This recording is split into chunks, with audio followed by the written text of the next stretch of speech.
Buonasera a tutti, good evening and welcome to the Italian Radio Hour. Io sono Viviana and I would like to welcome back our regular listeners and also welcome any new listeners. Also be sure to like us on Instagram and Facebook at Italian Radio Hour and subscribe to our YouTube channel to catch up on any past video interviews. Vorrei dare il benvenuto ai nostri ascoltatori da tutto il mondo, grazie per essere con noi anche oggi mentre continuiamo il nostro viaggio per l'Italia e la cultura italiana. Well, if you're looking in the newsstands or if you're looking in selected bookstores, you might see there is a new kid on the block on the shelves. The new magazine called Il NewYorkese, dedicated to discover New York through different stories, curiosities, up-to-date information, all in Italian. The brain child of Davide Ippolito, who is going to join us today for an insightful conversation about New York, his transition from Italy to the United States, and also some of his previous work about fighting stereotypes. Ma prima, pubblicità. Parli italiano? Do you want to learn, improve, or master your Italian? Istituto Mondo Italiano can help. Located in the heart of Regent Square, Mondo Italiano offers small group classes and one-on-one private tutoring in person or online to help you learn Italian in no time.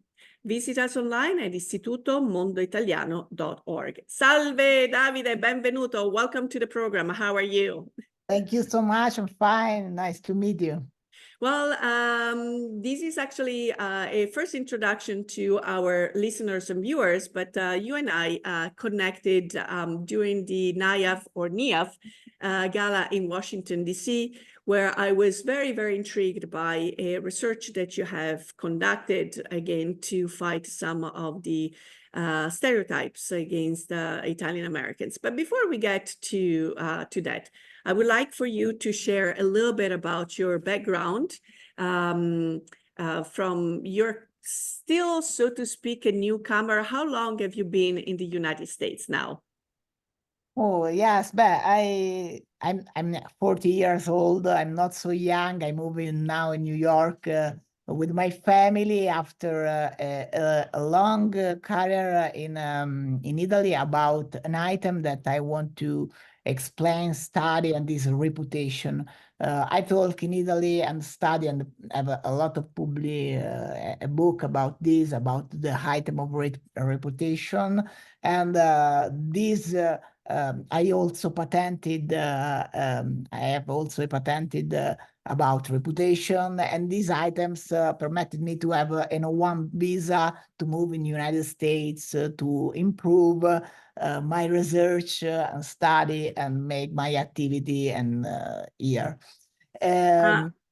So it looks like also since you were a child or there was some a certain desire, a certain attraction to this side of the ocean. Can you tell us a little bit what you were dreaming about being about the United States when you were a young un ragazzo?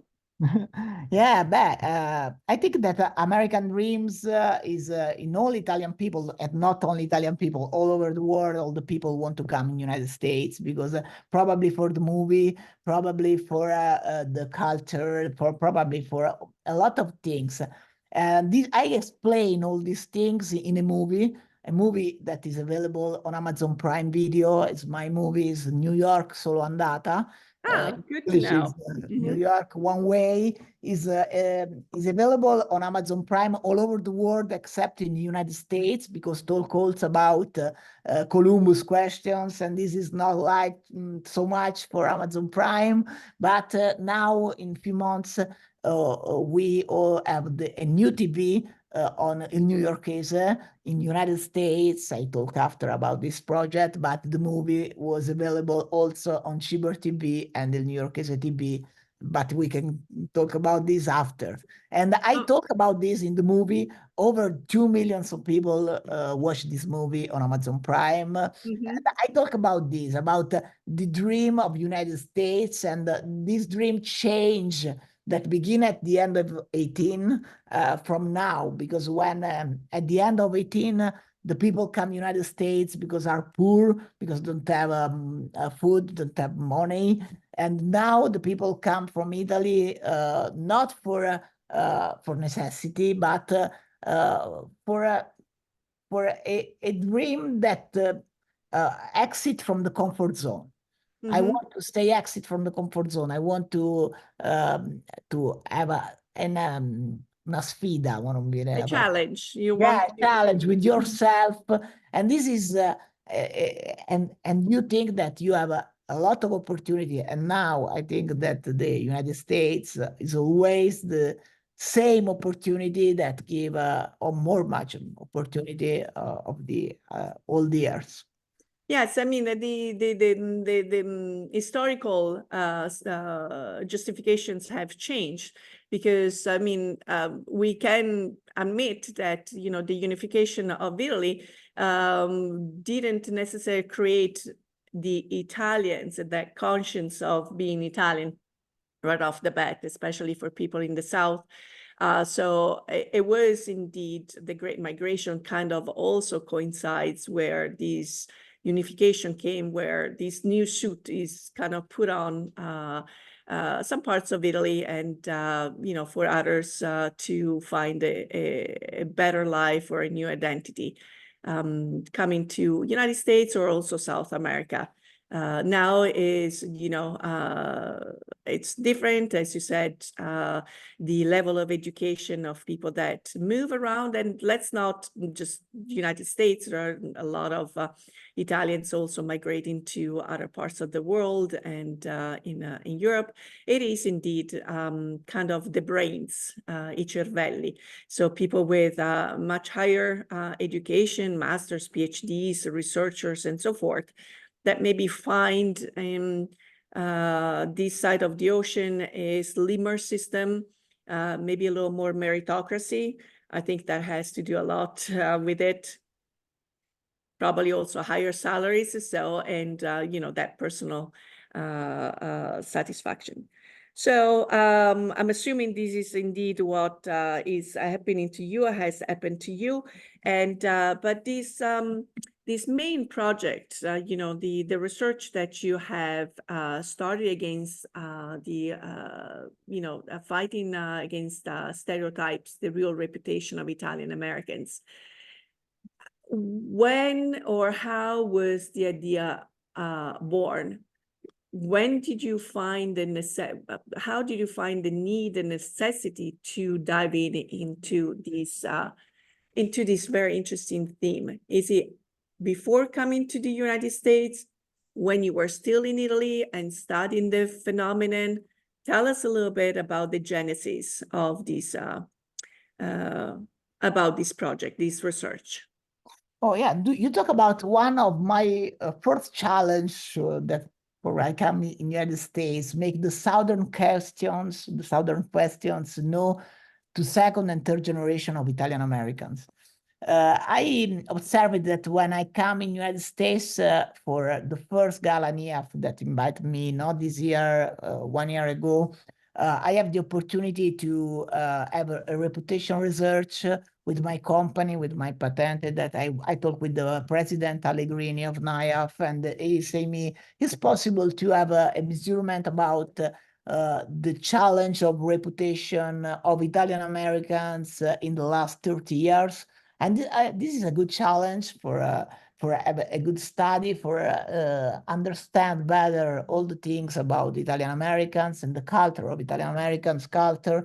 And I have this study. I have my first speech, and I have event in Washington 1 year ago, and I talk with a lot of Italian American people. And after I have the opportunity to go around the United States, in Michigan or in Ohio, in Iowa, and talk about in Georgia, and talk with other people, Italian Americans that don't speak Italian but love so much their Italian heritage, and they don't know a lot of things that we know about this. For example, when you say You know that the aerospace station is make for the 40% in Italian. They don't know this, and for this is proud of their heritage, these things, and a lot of the things. And another things that I observed that when I talk with them, I say, but you know why all your parents, your grandfather, your grand-grandfather are from the south of Italy, are not from the north of Italy, because all the immigration of the United States at the end of the 18th is about south of more, not all, from the south of Italy, and they don't know nothing about the unification of Italy. The problem of the southern question is not to talk about the unification of Italy, that obviously, but is to know why there is this problem, why their grandparents go away from Italy. And this is the second challenge. The second year that I talked with President Allegrini and NIAF, I want to explain more and have a publication about against stereotypes. And I want to study the reputation of Italian Americans and why there are some stereotypes about Italian Americans. What are the events that determined this? Can I interrupt you for a second? Before we dive into maybe some of the stereotypes, and you bring also artificial intelligence in there. What can how can we define reputation today? Is there a definition that you have come up with as far as what is really reputation? Oh, I have a definition that always I have a possibility to talk in public. I have a definition. Reputation does not exist. Exist reputations. It's plural word. There are many level of reputation, and is divided in two things: what you do and what you do is perceived. La percezione. What you do is perceived. Yeah, the perception of what you do and what you do. And what you do is also have a 5 dimension, and is, for example, what you do if you are a company for your client, what you do, for example, for your employers. Your reputation with the employers is different from what your reputation with customer, with your reputation with institution, with your reputation with bank. Okay, but your reputation with bank is different with from your reputation with investor. Okay, for example, in Italy is important only the reputation with bank. There is things like FICO score is served that say you, okay, you have possibility to have money or not. In United States, no, you have an investor reputation. For example, we think about the founder of Tesla. He have a good reputation with investor, and he can have, for example, a business without a good reputation of financial experience. And all this complexity, we have 10 dimensions in our study about the dimension, is also your target. Your reputation is not always the same for all, it's for your target. And this complexity, we want to try to study reputation and have a measurement. I don't know if I answered to your questions. Yeah, no. It's the fact that, again, the actual reputation doesn't exist, but reputations, and again, how that is assessed, and also it changes based on the role that we are definitely in. Were there certain areas that, for instance, you queried also with Italian Americans according to AI? You had 6 stereotypes, okay? So I was wondering if there is any of, one was organized crime, the other one anti-intellectualism, hypermasculinity, materialism, sensationalism, and loudness. In addition to these, again, are there any results that eventually surprised you and you would like to correct history, so to speak, or tell us a little bit about, again, some of the results, what you were expecting, and some of the things that surprised you, and how we can go about joining in, so to speak, in the conversation against stereotypes. Yeah, the publication is always available on Barnes and Nobles and Amazon.com against stereotypes if the people want to read more about this. And this year was born like a joke.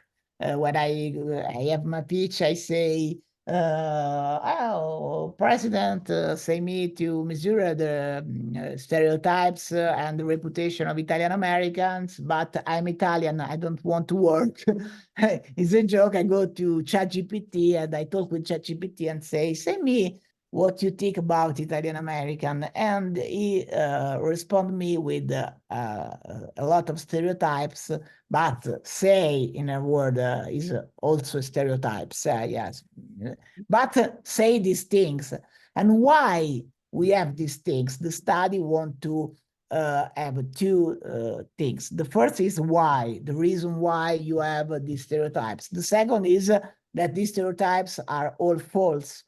For example, the mafia stereotypes is false. Only the 0.1% of Italian Americans are involved in mafia in the United States. Another things, interesting things, is the power of media in stereotypes.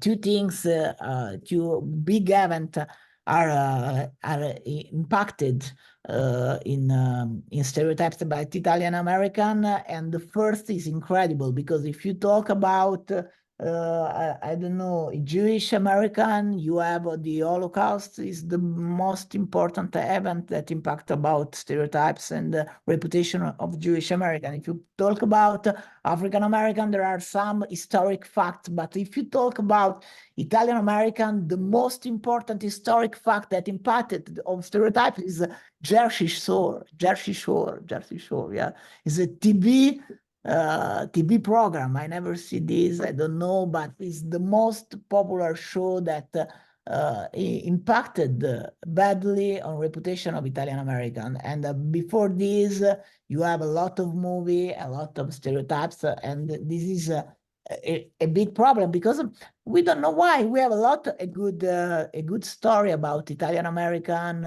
in United States, for example, Bank of Italy, Giannini, or I don't know, Joe Petrosino, or Fiorello La Guardia. We have a lot of people that have the historic question about this country. No, Italian is the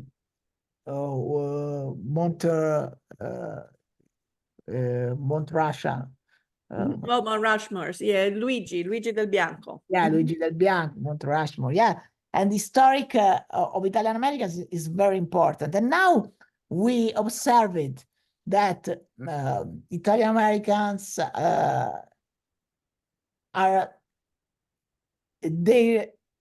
their contribution to United States is important and recognized by the President of the United States, by all the institutions. We have also the first ladies, Italian American, and we want to help the people to have an instrument to explain their proud of their heritage. Yeah. We talk about this in all the public. Okay, so before we dive into your publication, Il NewYorkese Dedicato ai folli, a few words from our sponsors. Applying for Italian citizenship, need documents translation? Istituto Mondo Italiano provides certified translations and assistance services. Be sure to visit us at istitutomondoitaliano.org and schedule your free consultation. Un caffè, per favore. My first cup of coffee sets the tone for my entire day, and I get my coffee at La Prima Espresso. La Prima has been brewing Pittsburgh's best coffee for nearly 35 years. Try any of their in-house roasted varieties of beans from all over the world at home, or come and enjoy an espresso or a cappuccino at any of their locations, where their friendly baristas and familiar faces will make you feel at home. Visit laprima.com to get La Prima Espresso coffee at your door. Okay, so we are moving on to what actually triggered my curiosity as it appeared on my social media feeds of Il NewYorkese. So with the first issue that I'm going to keep, because I will become obviously super valuable, with Sylvester Stallone in Stallone on the cover as the Italian American of the Year 2023. But I really like your also your introduction and Dedicato ai folli, dedicated to, I don't know, I don't like to use the word crazy, but to more the dreamers, you know, the ones again that want the challenge, they the ones that dare, okay? Dare to dare, quelli che osano. Yeah, stay foolish, say Steve Jobs. Yeah. So tell us a little bit about when you thought about it, and maybe also the team, because being Folli, there are many dreamers. Obviously, you're leading the team as a founder, but then you have also many other people involved in this project. So tell me a little bit about how you came up with this idea, and did people jump on board right away, or they say, no, sei un folle? The foolish things is the first of all is to make a paper magazine in 2024. I think is always foolish, but is very important. I have also a magazine in Italy, is Station Review, and is a magazine that talk about corporate reputation, the first in Europe. And when I arrived in New York, I looked that there is nothing that talk about Italian, not Italian American, Italian community in three states. But I don't think it's only for three states. I think this is a project that have interest about in all the United States. We talk to Italian community about not the things that are in Italy, not the things that are in United States, but the things that are interest for the community, for Italian community. And when you give news with interest for Italian community, you can create a community. And in also 2 months, we have a largest community with 25,000 of people, 100,000 of unique users that read the newspaper online. You can find it in NewYorkese.com. We can find it on Instagram, on TikTok, on Facebook, on LinkedIn, and the real challenge of this is to create community, to share the story of Italians that live in New York and in three states, to have networking, to have collaborate, and is a media to have a connection, to have community. Because I think that Italian community, I observed it in my first month, is not like the other community. We are not some very, very unit when we help. We're fragmented. We're a little bit here, a little bit there. We do our own thing.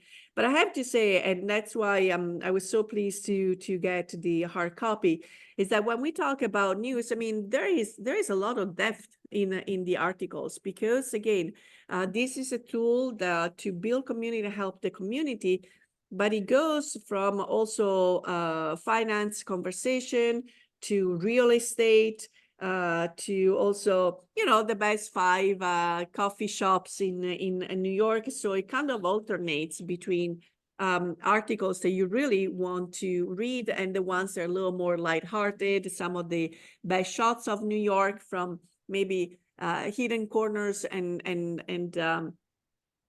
spots to invest in. So it really, it's very comprehensive. That's why it's, I personally enjoy. So the people that are collaborating on this magazine, they have been living in New York from short time, long time, and they all have their competencies. They're all their own little vision of New York, right? Yes, it's important to say thank you because the direction of this magazine is a journalist, an Italian journalist that work in RAI now, have a program on RAI Italia, but also work in Mediaset, and also is an important journalist of Italian government during a lot of expertise about this, and is Mattia Iovane that have the direction and institution rapporti istituzionali, I don't know. Yeah. Yeah, the upper hand, the high level relationships. Because we want to connect the institution with people that live in New York. And but it's important also there is Mattia Panico that he coordinated all the activity and marketing activity.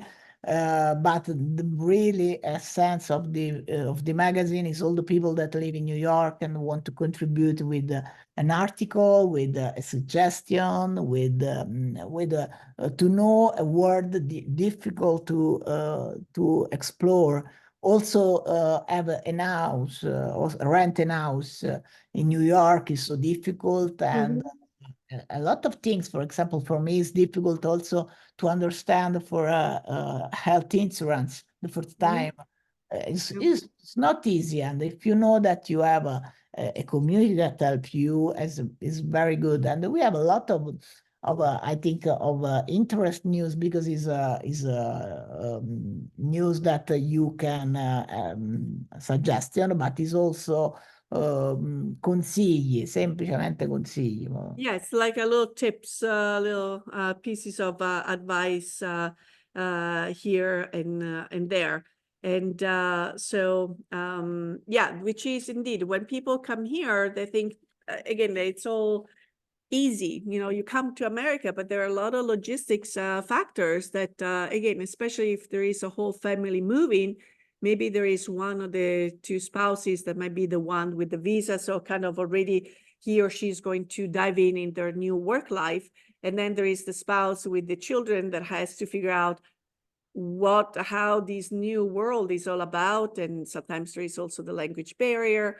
Again, knowing the neighborhoods, the school, how the school system works. And again, health insurance is probably one of the top priorities, in addition to education, housing, and so forth. So if I were to, so one of also the cute, nice articles, 17 places that they don't look like they are in New York, but they are, by Alessia Colasanti, was also interesting. Do you have a favorite New York corner, or a favorite New York story, maybe from when you came first, that stuck in your mind? Oh, I love so much the Tenement Museum. Yes. Because yes, it's very important, not only for my research, but for the sound that you breathe in the place, and it's a good suggestion. But I think that one of the beautiful things of New York is every day you have a new discovery of something that you don't know. And another thing's important for the magazine, but also for the life. And no one lives in New York forever. They are all passing through, and all remain New Yorkers forever. The New Yorker, il NewYorkese di fatto, the magazine is for all the people that are New Yorkers for a little bit time, or a lot of time, or for their life. And we know that there are about 1 million of people that are New Yorkers for a short period or a long period. And you have, if you build a community of 1 million people, is interesting for media, but also for know and mapping the city. And I talk about this also in the movie, New York Solandata, and there are a lot of plays that also place that normally you think are touristic, for example, I don't know,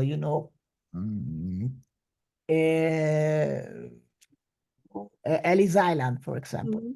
Yes. Ellis Island is a touristic place, but it's a beautiful place. It's an incredible place to visit. I think that uh, we can every people one time a year that go to Ellis Island to contemplation, to understand, to study more, because it's part of the history not only of the United States but of all the world, of this new history. And I like so much the place. This is my two place. Well, your two favorite places. Tenement Museum, Ellis Island. Yes. Okay. Yes, and I have to say, I went to Ellis Island just recently, I must admit, where I actually had time to spend.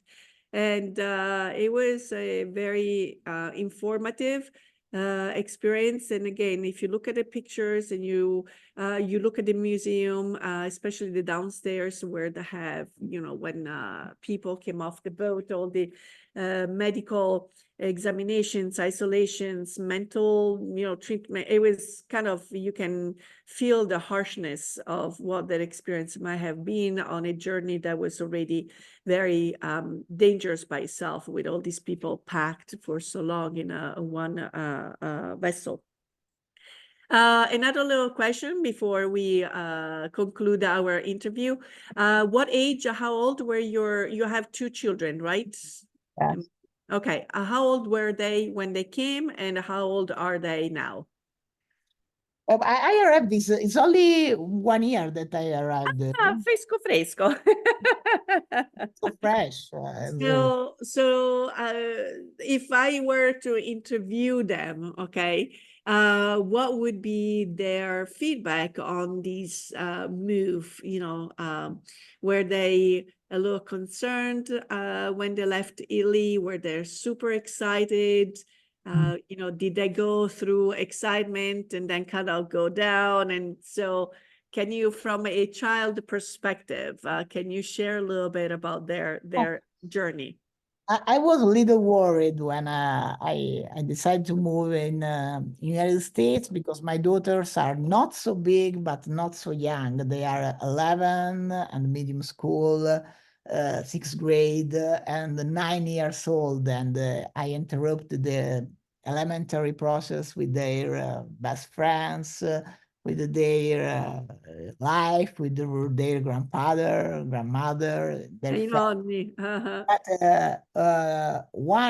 not this October, 1 October Ago? Halloween, Yes. yes, 1 Halloween ago, I organized the travel for my daughters, and we come from Halloween, New York, and they are so excited to stay here. And when I say, okay, you want to live in the United States? Oh, yes, beautiful. But for how many time? I say, oh, yeah, 1 year, 2 years. I don't know, but we can come here. Okay, beautiful. But during the year, the months, I attempted in 1 month, 2 months for my visa. I have no one visa. But the lawyers call me and say, we have a problem with visa. We don't know if you can have now, if you want to respond for questions about this. And I don't know. I say, okay, it's karma. We can decide after. And I talk with my daughter and say, no, probably we can go to United States because the document, the visa, and say, no, we want to go. And they are very excited. But when we arrived, it's not very easy because they don't speak nothing in English. They don't understand at school.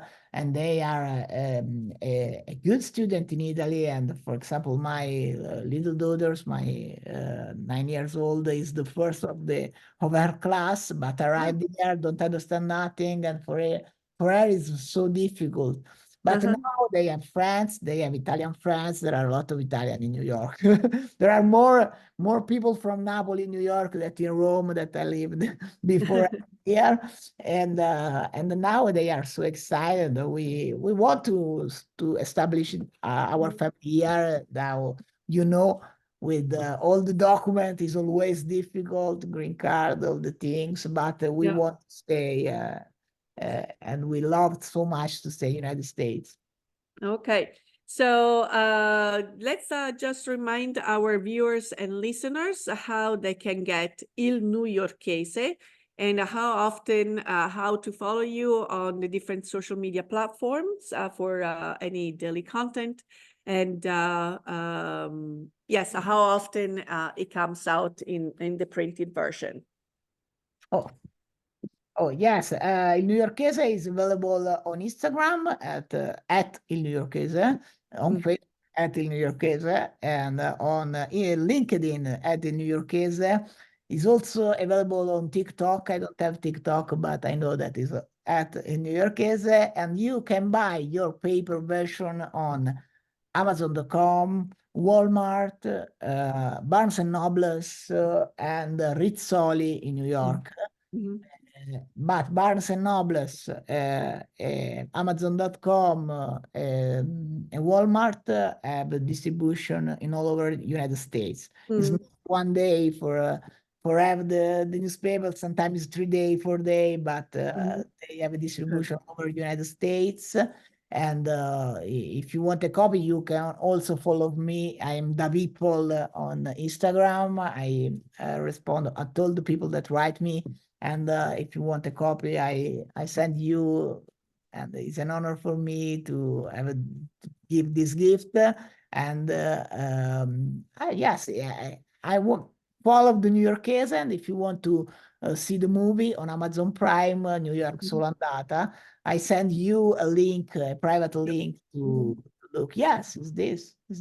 Perfect. Wonderful. So, well, Davide, thank you very much for making yourself available to talk about this new adventure of yours and also the previous. And again, a lot of interesting information in the study about again, stereotypes of Italian Americans. And again, in NewYorkese, whether you live in New York or not, or maybe dream of moving to New York, finally, a magazine that comes out in print every 3 months, I believe, but daily feeds on Instagram to learn about how to enjoy the city, from practical tips to more in-depth areas, also about entrepreneurs, entrepreneurism, and many other things.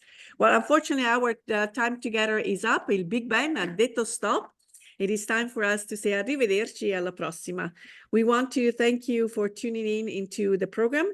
If you have any questions or comments, or if you have any topics, we would like to hear from you. Just write to us at theitalianradiohour@gmail.com. And remember, if you or any of your family and friends have missed a prior episode, or would like to listen to this episode again, subscribe to the Italian Radio Hour on YouTube or where you catch your favorite podcast. I would like to thank my guest again, Davide Ippolito, our sponsors, Istituto Mondo Italiano and La Prima Espresso. And until next time, alla prossima. Ciao, ciao.